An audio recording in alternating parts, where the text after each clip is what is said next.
A judge's gavel slams. Handcuffs snap on a young woman's wrists.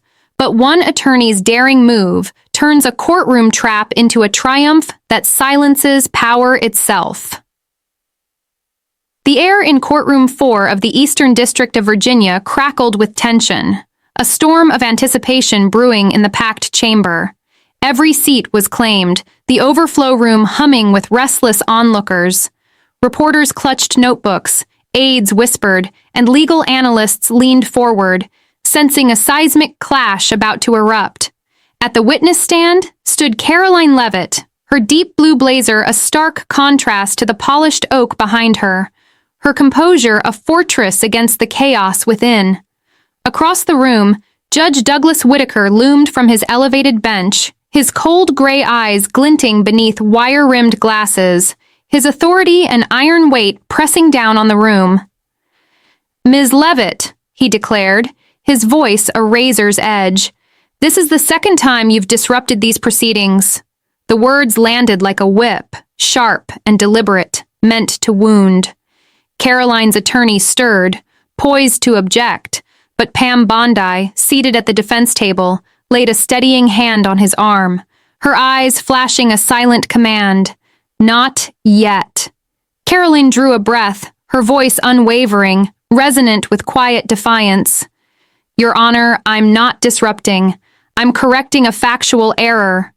A ripple of shock coursed through the gallery, reporters scribbling furiously. Some spectators frozen, wide-eyed. Whitaker's lips tightened into a thin line, his gaze hardening. "Ms. Leavitt, this is a court of law, not a stage for your theatrics. You were warned." Karoline stood taller, her resolve unshaken.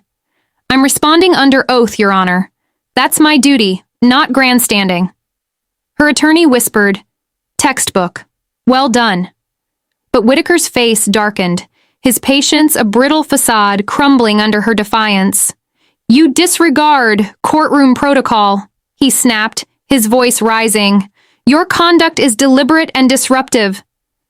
Pam Bondi's pen hovered above her legal pad, her expression unreadable, but her mind was a blade, slicing through Whitaker's every move. Karoline pressed on, her voice steady. "I respectfully disagree. I have the right to clarify." Whitaker's palms slammed the bench, the sound a gunshot echoing through the chamber. "Enough!" The room fell deathly silent, every breath held. "I find Ms. Leavitt in contempt of court," he declared, his tone final, venomous. "Bailiff, take her into custody." Gasps erupted, a wave of disbelief crashing over the gallery. Karoline's attorney leapt to his feet. "Your Honor, this is excessive! We object!" Whitaker's eyes didn't waver. Objection overruled. The bailiff, caught off guard, hesitated before approaching Karoline. "Ma'am, please stand," he murmured, almost apologetic. Karoline nodded, her face a mask of calm, no trace of panic or pleading. She rose gracefully, adjusting her blazer as if preparing for a portrait, not an arrest. "Hands behind your back," the bailiff instructed. The cold steel of handcuffs bit into her wrists, the metallic click reverberating like a verdict. Reporters jotted every detail, a few cell phones covertly capturing the moment despite the ban on cameras. Even the prosecutor, seated opposite, shifted uncomfortably. This wasn't justice, it was personal. Karoline's attorney turned to Whitaker. "Your Honor, we request a recess to address this ruling." Whitaker's response was, "Ice. Denied." At the defense table, Pam Bondi closed her folder with surgical precision, her mind racing. "He moved too fast, too recklessly. He's not thinking clearly." The bailiff touched Karoline's arm, ready to lead her away, but Pam's gaze never left Whitaker. She saw it now. His strategy wasn't about order, it was about breaking Karoline, making her an example. But he'd overreached, and Pam was ready to strike. Before the bailiff could move Karoline toward the holding area, Pam rose, her presence shifting the courtroom's gravity. The air stilled, every eye drawn to her. "Your Honor," she said, her voice calm but resonant, cutting through the tension. The defense formally objects to this ruling. Whitaker's expression didn't flicker, his smirk almost daring her. Your objection is noted, Ms. Bondi. It changes nothing. Pam nodded, unruffled. Your Honor, my colleague and I filed an emergency stay this morning, directly applicable to any contempt-related enforcement, including custody. Whitaker's smirk faltered. No such stay exists in the record. Pam reached into her folder, producing a stamped document, holding it aloft like a blade. It does now. Clerk, please enter this into the official record. The clerk approached, taking the papers, her voice steady as she read aloud. Filed under Judge Matthew Harlan, U.S. District Court, Eastern District of Virginia. The gallery buzzed, the prosecution's confidence visibly cracking. Whitaker seized the document, his eyes scanning the page. This was filed at 9:45 this morning, he said, his voice taut. Pam's response was smooth, unyielding. Correct, Your Honor, signed by Judge Harlan. The stay halts any contempt enforcement pending federal review. Whitaker's gaze flicked to the clock, 10:02 a.m. His lips pressed into a hard line, his silence a concession he couldn't voice. Pam pressed her advantage. We adhered to all federal procedures. This court is now bound by those limits. For a moment, the power in the room shifted. Whitaker's robe and bench suddenly diminished. We will recess for 10 minutes to review this filing, he announced, his voice strained. The gavel cracked, but its echo lacked its former weight. The bailiff hesitated by Karoline's side, uncertain. The restraints remain, he said softly, awaiting further orders. Karoline nodded, unshaken, refusing to give Whitaker the satisfaction of her distress. Pam moved closer, her voice low, fierce. You're not going anywhere. Karoline exhaled, her eyes steady despite the weight of the cuffs. Her attorney whispered, Pam, the stay's airtight. No wiggle room. An assistant district attorney approached, scowling. You filed without notifying us. Pam's reply was cool, cutting. Emergency procedure, no notice required. Karoline glanced at her. You filed this before today? Pam nodded. We saw his move coming. Karoline's voice dropped. I didn't think he'd go this far. Pam's eyes hardened. He counted on that. The 10-minute recess crawled by, tension coiling through the courtroom like a live wire. Karoline sat, the cuffs now removed, but the weight of the moment lingered. Whitaker returned, his robe a dark shadow trailing behind him, his expression controlled but brittle. The court acknowledges the emergency stay, he said, his voice stripped of its earlier venom. No contempt enforcement will proceed at this time.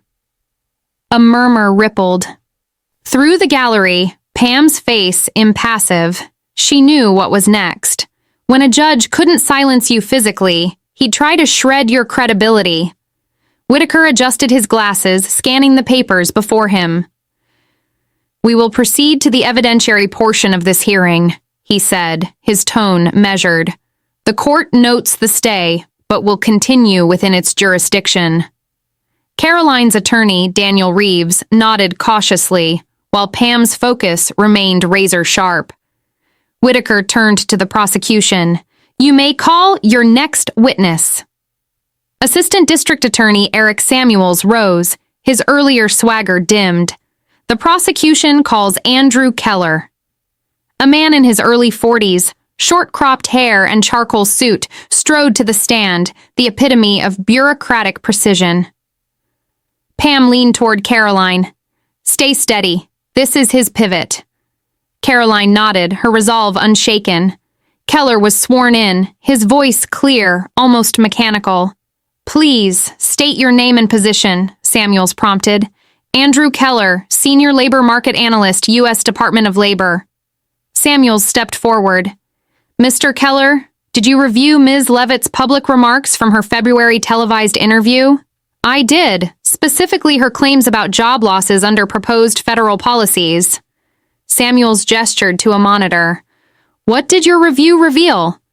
Keller tapped the screen, a chart comparing Karoline's figures, 450,000 job losses to the department's 175,000. Ms. Leavitt's projections exaggerated losses by over 150%, he said, his words landing like a blow.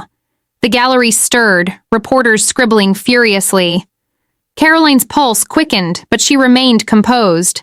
Pam whispered, "Don't react. Let them overplay." Samuels pressed, "In your expert opinion, were Ms. Leavitt's statements consistent with your data?" "No," Keller replied. "The variance was significant and misleading."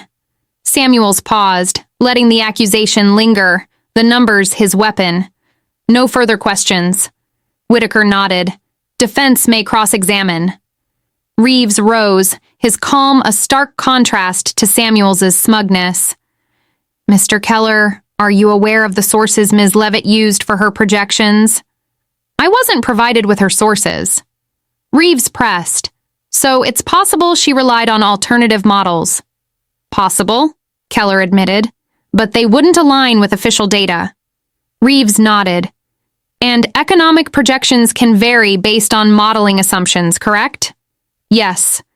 "So while you disagree with Ms. Leavitt's figures, you can't say they were fabricated or knowingly false?" Keller hesitated. "I can't speak to intent." Reeves smiled. "No further questions." Pam leaned toward Karoline. "He's soft. They can't carry this beyond data variance." Whitaker, however, wasn't done. "Mr. Keller," he interjected, "did you find evidence Ms. Leavitt consulted advocacy groups for her projections?" "No such evidence," Keller replied. Pam's eyes narrowed. Whitaker was fishing for a campaign finance violation, a bigger accusation. Karoline's attorney scribbled a note. "He's shifting to intent. Campaign ties." Pam wrote back, "Let him. He's exposing his hand." Whitaker turned to Samuels. "Does the prosecution wish to pursue this?" Samuels shook his head. "Not at this time." The gallery sensed it. Whitaker's pivot was faltering. The gavel struck. "We'll recess briefly," Whitaker announced. Pam leaned toward Karoline. "He can't jail you. Can't discredit your data. Outright. Now he'll try suggesting political coordination." Karoline's eyes burned with resolve. "Then we stop him there." Pam's faint smile was fierce. "That's the plan." As the courtroom emptied, reporters buzzed, headlines forming, data under fire, Leavitt's credibility questioned. But the defense wasn't done. They were just beginning. The courtroom reconvened, the energy shifted, more focused, more lethal. Whitaker returned, his posture rigid, his first attempt to jail Karoline thwarted, his second to undermine her data weakened. "Defense, you may proceed," he said, impatience creeping into his voice. Reeves stood, confident. "Your Honor, the defense calls Evan Patel." A man in his early 30s, sharp gray suit, rose from the gallery, his stride radiating quiet authority. Pam whispered to Karoline, "He's ready." Karoline nodded, feeling the tide turning. Patel was sworn in. "Please state your name and occupation," Reeves began. "Evan Patel, independent labor economist and policy consultant, specializing in regional labor market analysis." Reeves paced slowly. "Did you provide the projections used in Ms. Leavitt's February interview?" "I did, analyzing region-specific job losses under proposed policies." "Were your findings consistent with Department of Labor averages?" "No. Our models projected higher losses, accounting for regional factors like manufacturing and energy sectors." The gallery nodded, journalists exchanging glances. This was the explanation the prosecution dreaded. Reeves pressed, "Were your methods peer-reviewed?" "Yes, published transparently. No one, including the department, challenged our approach." Pam scribbled, "Bulletproof." Reeves smiled. "So Ms. Leavitt's figures were based on legitimate analysis?" "Correct." "And you didn't coordinate with political groups or receive campaign funding?" "None whatsoever." The gallery stirred, the prosecution's case unraveling. "No further questions," Reeves concluded. Samuels rose, his confidence waning. Mr. Patel, could higher projections create public confusion? Patel was unshaken. Any data can confuse without context. That's why we published our methodology. Samuels pressed. Could they be used politically? Any report can be misused, including the department's, Patel fired back. Pam smiled. Samuels was grasping.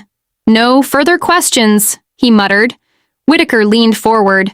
Mr. Patel, did you share your findings with advocacy groups? No, Your Honor. Did Ms. Leavitt's office request tailored data? Absolutely not. Pam's jaw tightened. Whitaker's fishing expedition was clear. Reeves objected. Your Honor, this exceeds the evidentiary scope. Whitaker waved him off. I'm clarifying for the record. Pam whispered to Karoline. He's desperate. This is his last play. Karoline nodded, resolute. Then we end it. Patel stepped down, the momentum undeniable. Whitaker's gavel struck. We'll adjourn for the day. Pam leaned toward Karoline. Tomorrow, we push harder. The record will speak. As the courtroom emptied, Pam stayed seated, reviewing notes. Karoline whispered, What's his next move? Pam's eyes gleamed. He'll question your motives. We'll be ready. That evening, in a private conference room, Pam and Karoline's team strategized. Reeves asked, Do we go public about Whitaker's bias? Pam shook her head. Judges dismiss noise. We use process. She produced a 3-page document, a judicial misconduct complaint, sealed for the Fourth Circuit. Karoline's brows lifted. Reeves leaned in. Based on what? Pam turned the pages. 4 procedural violations, overruling valid objections, disallowing standard questioning, issuing contempt while evidence was pending. Karoline's advisor frowned. Won't this escalate? Pam's voice was steel. Whitaker escalated when he tried to jail you. We're not leaking this. We're filing it surgically. Karoline spoke. Will the Fourth Circuit act? Pam was certain. They'll notice. If Whitaker persists, this complaint's already in motion.